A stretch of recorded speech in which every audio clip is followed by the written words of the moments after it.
Transcendence. इस कहानी की शुरुआत में विल नाम के एक वैज्ञानिक को दिखाया जाता है जो एक सेमिनार में सबको बताता है कि मैं और मेरी टीम एक ऐसा कंप्यूटर बनाने की कोशिश कर रहे हैं जो इंसानी दिमाग के 100% को इस्तेमाल कर पाएगा। आज तक किसी ने भी इंसानी दिमाग के 100% को इस्तेमाल नहीं किया, और अगर एक बार ये आर्टिफिशियल इंटेलिजेंस यानी कि ये कंप्यूटर बन गया तो ये कहना गलत नहीं होगा कि ये एक इंसानी गॉड होगा। हालांकि विल और उसकी पूरी टीम इस तरह का कंप्यूटर बनाना चाहती है जिसमें उसकी पत्नी एवलिन भी उसके साथ है, क्योंकि वो भी एक वैज्ञानिक है। पर यहाँ पर कुछ ऐसी ऑर्गेनाइजेशन भी होती है जो विल के खिलाफ है, और ऐसी एक ऑर्गेनाइजेशन का नाम होता है RIFT, जो कि एंटी टेक्नोलॉजी टेररिस्ट ग्रुप होता है। और इस ग्रुप का ये मानना होता है कि अगर इस तरह के कंप्यूटर बनाए गए तो पूरी इंसानियत पर अपना कब्जा कर सकते हैं, सारी चीज़ें कंप्यूटराइज हो जाएंगी, ऑर्गेनिक कुछ भी नहीं बचेगा। इसीलिए वो एक दिन विल के ऊपर हमला भी करते हैं, लेकिन विल को गोली छू कर निकल जाती है।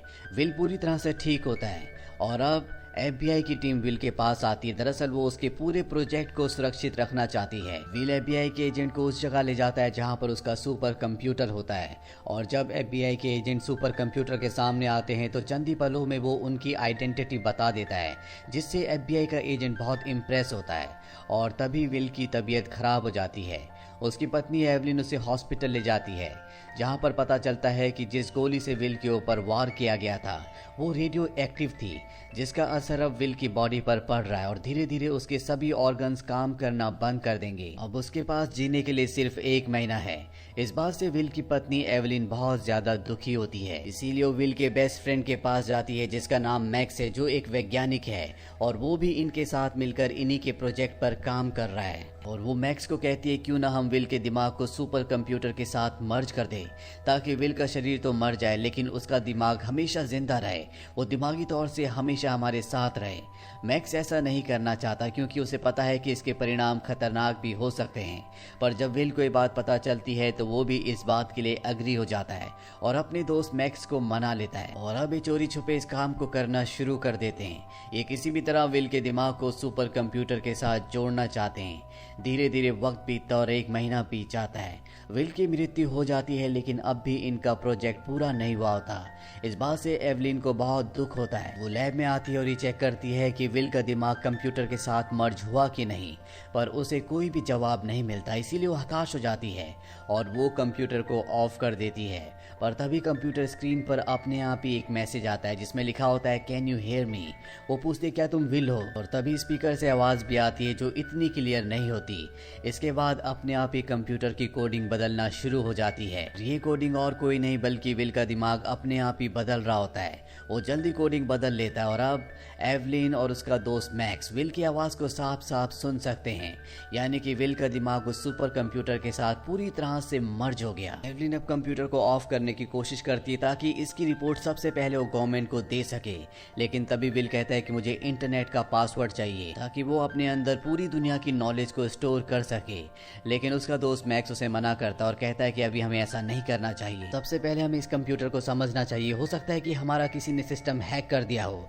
लेकिन एवलिन मैक्स की बात नहीं सुनती और उसे वहां से जाने के लिए कहती है, और इसके बाद वो कंप्यूटर को इंटरनेट का एक्सेस दे देती है। वहीं दूसरी तरफ RIFT टेक्नोलॉजी टेररिस्ट ग्रुप को ये पता चल जाता है कि एवलिन ने अपने आविष्कार को पूरा कर लिया है, इसीलिए वो उसके ऊपर हमला करने के लिए उस जगह जाते हैं जहां पर इस वक्त एवलिन होती है।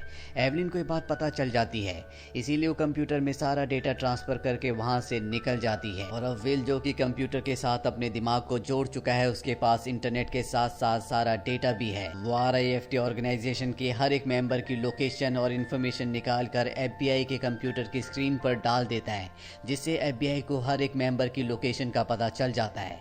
FBI भी देखकर हैरान होती है कि कोई उनकी मदद करने की कोशिश कर रहा है। और अब क्योंकि FBI के पास RIFT का पूरा डेटा है, इसीलिए वो एक एक करके सभी लोगों को पकड़ लेती है।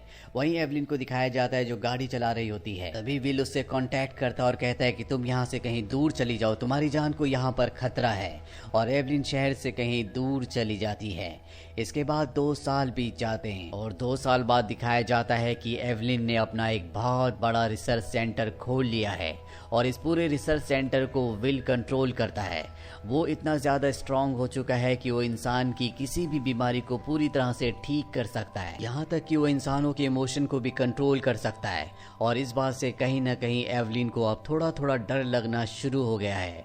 वहीं एक जख्मी आदमी को दिखाया जाता है जिसे विल के पास लाया जाता है और विल बहुत जल्दी अपनी टेक्नोलॉजी से उस इंसान को पूरी तरह से ठीक कर देता है। और जब वो इंसान एवलिन के पास आता है तो वो देखती है कि वो इंसान पहले से भी ज़्यादा तंदुरुस्त है और अब विल ने उसके दिमाग को अपने माइंड से, अपने कंप्यूटर से कनेक्ट कर लिया है, यानी कि वो उस इंसान के जरिए एवलिन से बात कर पा रहा होता है। इस बात से एवलिन की घबराहट और भी बढ़ जाती है, क्योंकि अगर विल ने ऐसे ही किया तो धीरे धीरे वो पूरी दुनिया के दिमाग में एंटर कर जाएगा। विल ने इस आदमी का जो ऑपरेशन किया था, उस ऑपरेशन के बाद उसने इस वीडियो को पूरी दुनिया में इंटरनेट में वायरल कर दिया था और अब पूरी दुनिया को पता है कि यहाँ पर एक ऐसी लैब है जहाँ पर हर एक बीमारी का इलाज है।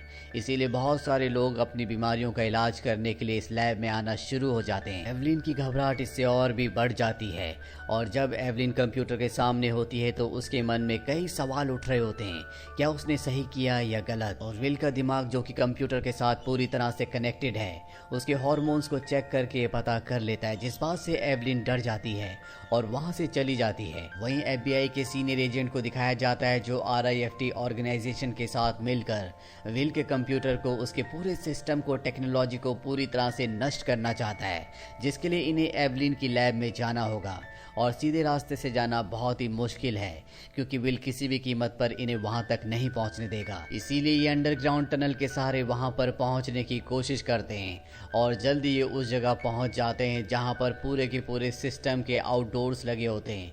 यहाँ पर एवलिन भी होती है। ये लोग एवलिन पर गन तान देते हैं, लेकिन तभी वो आदमी, जिस आदमी से विल ने अपने दिमाग को कनेक्ट कर दिया था, वो उसको बचाने की कोशिश करता है। साथ ही लैब के सभी वर्कर एवलिन के आगे आ जाते हैं, क्योंकि सब के सब अब विल के कंट्रोल में होते हैं। विल और एवलिन का दोस्त मैक्स भी इनके साथ होता है, जो कभी इन्हीं के प्रोजेक्ट में एक वैज्ञानिक था।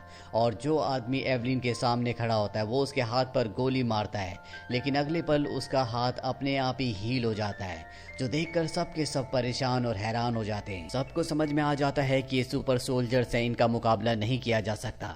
इसीलिए मैक्स वापस नीचे टनल में चला जाता है। FBI के एजेंट्स भी उसके साथ जाते हैं और कुछ FBI के एजेंट्स गाड़ियों में यहाँ से भागने की कोशिश करते हैं, लेकिन विल ने यहाँ पर लैब में काम करने वाले सभी लोगों के दिमाग को अपने कंट्रोल में किया होता है। इसीलिए वो गाड़ी का पीछा करते हैं और कई लोगों को मार देते हैं। और अब विल का वो आदमी जिसका दिमाग विल कंट्रोल कर रहा है, जो मैक्स के पीछे टनल के अंदर गया था, मैक्स और उसके सभी साथी उस आदमी को कॉपर की फिंस के अंदर कैद कर लेते हैं, जिस वजह से विल का दिमागी कनेक्शन उससे टूट जाता है और वो पूरी तरह से नॉर्मल हो जाता है। वहीं विल अब इतना ज्यादा स्ट्रांग हो चुका होता है कि वो अपनी टेक्नोलॉजी से, अपनी साइंस से इस दुनिया में जितना भी पॉल्यूशन होता है, पानी और हवा के जरिए उस पूरे के पूरे पॉल्यूशन को एब्जॉर्ब कर लेता है, जिससे दुनिया की लगभग सभी बीमारियां पूरी तरह से खत्म हो जाती है। FBI के कब्जे में अब एवलिन भी है। एवलिन का दोस्त मैक्स उसे समझाता है कि अगर हम इसी तरह से अननेचुरल तरीके से इस दुनिया को क्लीन करते रहे तो यहाँ पर कुछ भी ऑर्गेनिक नहीं रहेगा, पूरी दुनिया एक दिन अपने आप ही खत्म हो जाएगी। एवलिन को मैक्स की बात समझ में आ जाती है और अब वो उनका साथ देने के लिए तैयार हो जाती है। दरअसल मैक्स और उसकी पूरी टीम ने एक ऐसा वायरस बनाया है, अगर ये वायरस विल के सिस्टम में डाल दिया जाए तो हमेशा के लिए पूरी तरह से डीएक्टिवेट हो जाएगा। एवलिन कहती है कि इसका एक ही तरीका है, इस वायरस को मैं अपनी बॉडी के अंदर इंजेक्ट कर लेती हूँ और जब विल मेरे दिमाग से कनेक्ट होगा तो ये वायरस उसके सिस्टम में पूरी तरह से अंदर एब्जॉर्ब हो जाएगा, जिससे विल का सोर्स कोड पूरी तरह से डिलीट हो जाएगा और वो हमेशा के लिए खत्म हो जाएगा। पर एवलिन ये भी बताती है कि ऐसा करने से पूरी दुनिया का इंटरनेट हमेशा के लिए बंद हो जाएगा, क्योंकि विल ने अपने आप को पूरी दुनिया के इंटरनेट से जोड़ लिया है और यहाँ पर इंटरनेट से जरूरी विल का खात्मा है। इसीलिए एवलिन उस वायरस को अपनी बॉडी के अंदर इंजेक्ट करके लैब की तरफ निकल पड़ती है और जब वो लैब पहुंचती है तो वे देखकर हैरान हो जाती है कि उसके सामने विल है। दरअसल विल ने अपनी बॉडी को रीजनरेट कर लिया होता है। एवलिन विल से हमेशा प्यार किया करती थी, इसीलिए दोबारा इंसानी रूप में उसे देखकर वो बहुत खुश हो जाती है। वो उसे अपने गले से लगा लेती है, पर अब उसे याद आता है कि उसे विल को खत्म करना होगा। वहीं दूर से एफबीआई की टीम को और मैक्स को दिखाया जाता है, जो विल की फिजिकल फॉर्म देखकर हैरान हो जाते हैं। उन्हें समझ नहीं आता कि ये विल के दिमाग ने कैसे किया। विल एवलिन को कहता है कि तुम्हारी जान को खतरा है, तुम्हें यहाँ से दूर जाना होगा। एवलिन कहती है कि ये सच है, इसीलिए मैं चाहती हूँ कि तुम मुझे अपने सिस्टम के साथ कनेक्ट कर लो, लेकिन विल उसकी बात का कोई जवाब नहीं देता। वहीं दूर से एफबीआई और मैक्स जब ये देखते हैं कि विल उसे अपने सिस्टम के साथ कनेक्ट नहीं कर रहा, तो वो तय करते हैं कि वो विल को इसी फॉर्म में खत्म कर देंगे। पर अभी भी ये लोग पूरी तरह से कुछ भी डिसाइड नहीं कर पा रहे होते, और तभी RIFT की टीम उस जगह ब्लास्ट कर देती है जहां पर विल और एवलिन होते हैं। एवलिन ये देखकर घबरा जाती है और विल को कहती है कि जल्दी से मुझे सिस्टम के अंदर कनेक्ट कर दो। और विल उसके इमोशंस को कंट्रोल कर लेता है, वो उसके माइंड को रीड कर लेता है। वो समझ जाता है कि इसके मन में कुछ न कुछ ऐसा है जो वो उससे छुपा रही है। और तभी यहाँ पर एक और ब्लास्ट होता है, और इस ब्लास्ट में एवलिन बुरी तरह से जख्मी हो जाती है। विल उसकी बॉडी को उठाता और अंदर लैब में ले आता है। साथ ही विल ने जितने भी लोगों के माइंड को कंट्रोल किया था, वो FBI पर और RIFT की टीम पर हमला कर देती है।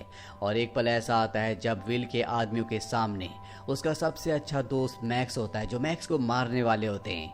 वहीं विल के सामने एवलिन होती है। उसे पता है कि इसकी बॉडी में वायरस है, और अगर उसने एवलिन को अपने सिस्टम के साथ कनेक्ट किया तो उसका अस्तित्व हमेशा के लिए खत्म हो जाएगा, उसका प्रोग्राम डिलीट हो जाएगा। पर एवलिन उससे कहती है कि जो कुछ हो रहा है इस सब के पीछे कारण हम हैं। क्या तुम चाहते हो कि तुम्हारा दोस्त मैक्स मारा जाए? विल एवलिन से कहता है मेरे पास इतनी पावर है, या तो मैं तुम्हें बचा सकता हूँ या इस वायरस को अपने अंदर इंजेक्ट कर सकता हूँ। एवलिन कहती है कि हमारी गलतियों की वजह से मैक्स की मौत नहीं होनी चाहिए। और ये सुनने के बाद विल अपनी बॉडी के अंदर उस वायरस को इंजेक्ट कर लेता है, जिससे मैक्स ने जितने भी लोगों के माइंड को कंट्रोल किया था वो सब के सब अब उससे आज़ाद हो जाते हैं।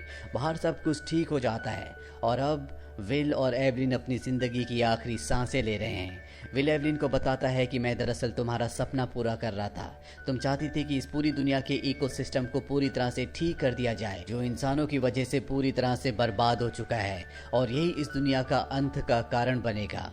और एवलिन को भी यहाँ पर एहसास होता है कि विल कभी गलत नहीं था, वो हमेशा इंसानों की मानवता की भलाई के लिए काम कर रहा था। विल खत्म होने से पहले एवलिन से कहता है कि हमारे घर के गार्डन के बारे में सोचो, और ये दोनों उस गार्डन के बारे में सोचते हैं, और इसके बाद इन दोनों की मौत हो जाती है। और इनकी मौत के साथ ही पूरी दुनिया की टेक्नोलॉजी पूरी तरह से ठप हो जाती है, क्योंकि विल पूरी दुनिया के इंटरनेट से कनेक्टेड था। इस घटना के 5 साल बाद मैक्स को दिखाया जाता है, जो अपने दोस्त मैक्स और एवलिन के पुराने घर जाता है, जहाँ पर एक गार्डन भी होता है। घर पर सारा सामान पूरी तरह से खराब हो चुका होता है, और तभी उसकी नज़र गार्डन में उग रहे 2 सूरजमुखी के फूलों पर पड़ती है। और जब वो फूलों के पास जाता है तो उससे पानी की कुछ बूंदें नीचे गिरती है, जो कि एक प्लेट के ऊपर गिर रही होती है, जिसके अंदर ऑयली वाटर होता है। और जैसी वो ऑयली वाटर में बूंदें गिरती है, वो पूरी तरह से साफ हो जाता है। और यहाँ पर मैक्स को रियलाइज होता है कि घर पर चारों तरफ जो कॉपर की फिंस लगी है, यहाँ पर उसकी वजह से एक प्रोटेक्टेड शील्ड तैयार हो गई थी, जिस वजह से विल का नैनो पार्टिकल आज भी इन फूलों में जिंदा है। और यहाँ पर मैक्स को एहसास होता है कि जिस वजह से विल ने उस टेक्नोलॉजी को, उस कंप्यूटर को बनाया था, उसी वजह से उसने इस गार्डन को भी बनाया था, ताकि वो हमेशा एवलिन के साथ रह सके। और इन दोनों फूलों में विल के और एवलिन के अंश हैं। इसी के साथ ये फिल्म, ये कहानी यहीं पर खत्म हो जाती है। ये फिल्म ईयर 2014 में रिलीज हुई थी। IMDb पर इस फिल्म की रेटिंग है 6.2। उम्मीद करते हैं कि ये कहानी आपको पसंद आई होगी।